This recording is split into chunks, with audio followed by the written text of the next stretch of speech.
करें प्रचार boycott Muslims का।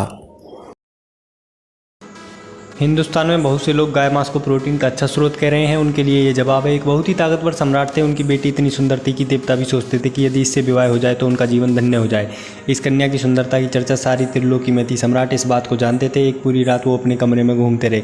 सुबह जब महारानी जागी तो देखा सम्राट अपने कमरे में घूम रहे हैं। महारानी ने पूछा, लगता है आप पूरी रात सोए नहीं हैं, कोई कष्ट है क्या? उन्होंने कहा कि अपनी बेटी को लेकर चिंता है, लेकिन निर्णय मैंने कर लिया है।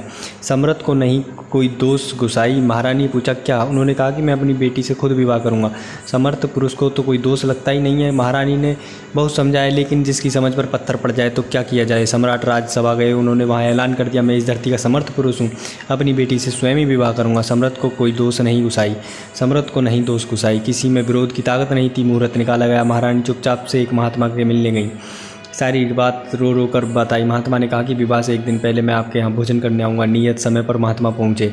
उन्होंने 3 थालियाँ लगवाईं। सम्राट को राजसभा में भोजन के लिए बुलाया गया। सम्राट ने कहा, कल मेरा विवाह है, आज महात्मा भोजन के लिए पधारे हैं, सब सुबह सुबह।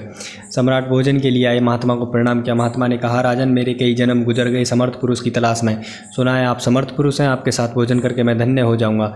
महात्मा ने थाली लगवाई। एक थाली में 56 भोग, दूसरी में विष्टा था। महात्मा ने दूसरी थाली सम्राट के सामने लगाकर कहा, भोजन करिए। सम्राट बहुत क्रोधित हुए। महात्मा ने कहा, आप तो समर्थ पुरुष हैं, आपको कोई दोष नहीं लगेगा और मेरी भी आज कई जन्मों की तपस्या पूरी हो जाएगी। सम्राट ने हताश होकर कहा, मुझसे नहीं होगा। महात्मा ने योग बल से सुअर का वेश धारण किया और विष्टा सेवन कर लिया और पुनः अपने वेश में आ गए। सम्राट वहीं घुटने के बल बैठ गए। लोगों को अपनी परिभाषाएं ठीक करनी चाहिए।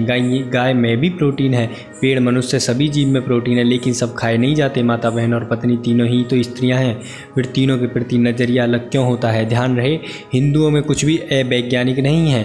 हिंदू एकमात्र ऐसा धरती पर जिसने मन खोजा, आत्मा परमात्मा भी खोजा, अदृश्य को शाश्वत बनाने का दम सिर्फ हिंदुओं में ही है। इसलिए हिंदू जब गाय को माता कहता है तो उसके ठोस और वैज्ञानिक कारण आ जाता है। कुछ ना कर सको तो मजहबियों का आर्थिक बहिष्कार जरूर कीजिए मेरे हिंदू भाइयों, और बदला लेना सीखिए। जय श्री राम।